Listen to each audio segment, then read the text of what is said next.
What is up? Welcome to another episode of Maximilian Must Know.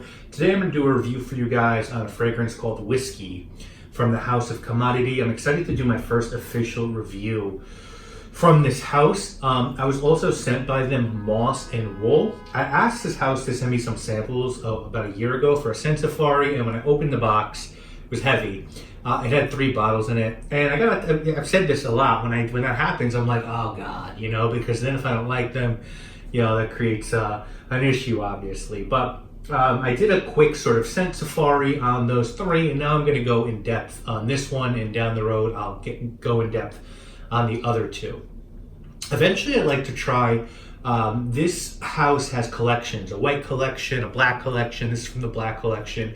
The white collection has a fragrances called Gold, Magnolia, Mimosa, Nectar, Rain, and Tea. So I'd like to try those. And the platinum collection, to me, I think is the most interesting. I don't think that was available when they sent me these. That has fragrances called Bergamot, Leather, Orris, Tonka, and Vetiver. I do believe Sephora still carries these, so maybe I can check those out there. And if you're looking for backstory on this house, please do check out the video that I did, the Scent Safari video that I did, where I did a quick take on the 3 mentioned. So this is a US-based house that has over 30 fragrances in their lineup. They've worked with some of the big names in the industry to make their fragrances. Epinette, Flores Rue, Favani, big-time perfumers. Now, as far as this one goes, apparently it has been discontinued. So I don't think you can get this one unless you go the eBay route. But it was from the black collection, and I think the retail on this was $105 for 100 ml eau de parfum. It was a 2013 release, and the notes on this are going to be bergamot, lemon, eucalyptus, lavender, sage, ivy, amber, cinnamon, black musk, and oak. As far as your presentation goes, I actually do have the box for this one. It was pretty easy to find. Usually I don't dig for the boxes, but it says Commodity Whiskey there. It's got CO there. It's got some information on the back. Nothing on the bottom. Please recycle whatever you want. Eau de parfum, pretty big, sturdy box. And then the bottle's really, really nice. They're very round, so they're kind of a pain if you're lining your fragrances up. You've got Commodity written on the back, Commodity Whiskey, 100 ml eau de parfum. It's heavy, heavy rubber cap, and a fairly, I don't want to spray, I have a glass of water, I don't want to spray into my water, a fairly good sprayer, atomizer. So yeah, I mean, nothing wrong with this presentation, kind of minimalist chic. I do enjoy it. And as far as scent goes, see, here for me is what is the great sin of this fragrance. If you go to a restaurant and you order a steak, you expect to be served a steak. Watch a film on Netflix that says documentary and a serial killer, you expect it to be a documentary and a serial killer. Might suck, but you expect to be watching something about a serial killer. You get the point that I'm making here. And this is a fragrance called Whiskey, and my expectations is that I'm going to get this boozy, spicy, maybe oaky scent.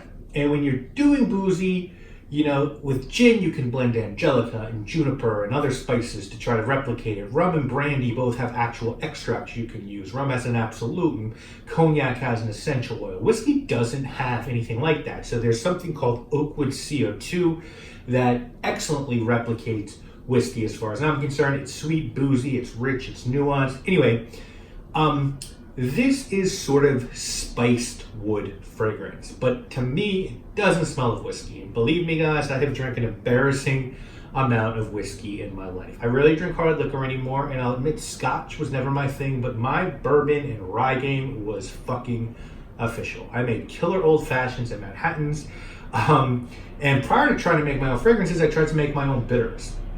This doesn't smell like whiskey. This is spicy. I get a little bit of syrupy lavender. I get a wood accord. I feel like there's saffronol in here, which isn't listed, but that's a synthetic saffron aroma chemical. I feel like there's definitely saffronol in this. There's a musk accord in the base. There's some citrus at the top. I mean, look, this is an okay woody, spicy citrus scent. Whiskey? Wait, what? Why?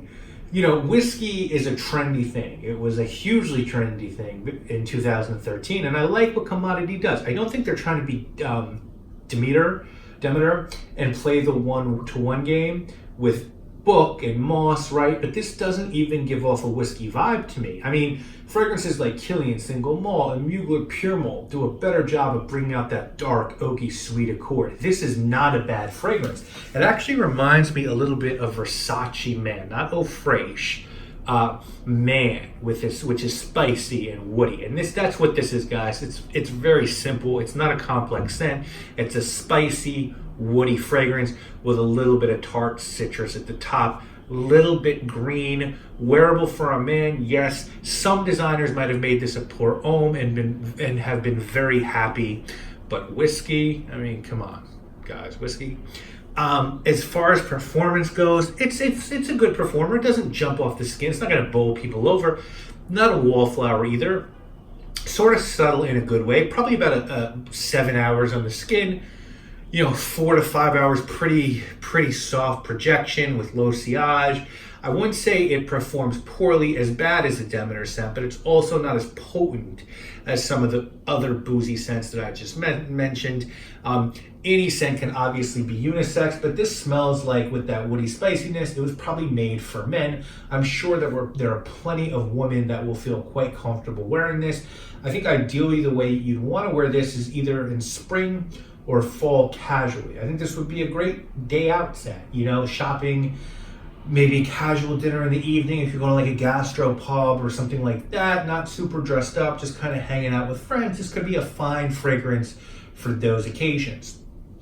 If you're looking for something similar to this, can't get your hands on this, but like the idea of this sort of fragrance, as I said, Versace Man is the first scent that comes to mind. That one has a real punch of Angelica that this lacks, but it's still got that spicy woodiness that makes these sort of comparable.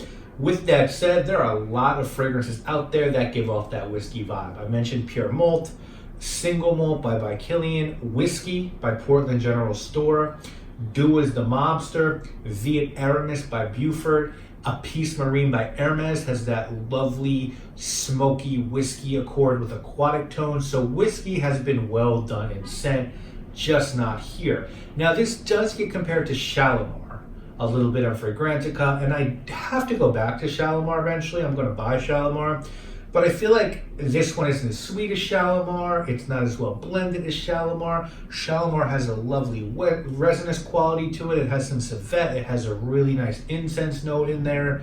I can sort of understand, I guess, the direction people are trying to go with that, but I don't agree with that. I think it's really inaccurate.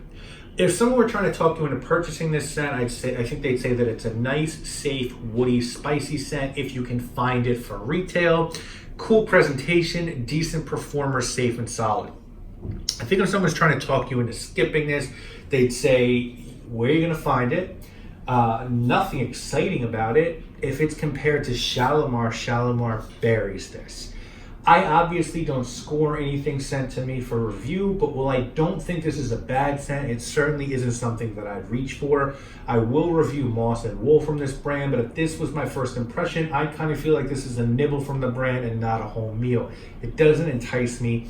It's very safe, it's wearable, and perhaps even fairly priced. But there are just too many options in this genre, and for me, if you say the scent's called whiskey, I want something either smoky, if it's Scotch-like, sweet and oaky if we're talking bourbon, and I feel like Commodity kind of punted the ball here.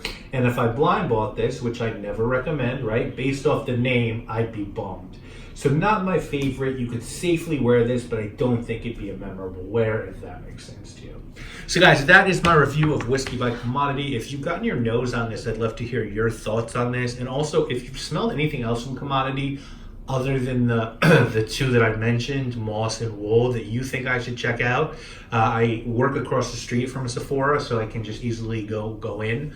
Let me know, and I'll definitely try to check those out and see if there's anything else maybe worth talking about on this channel.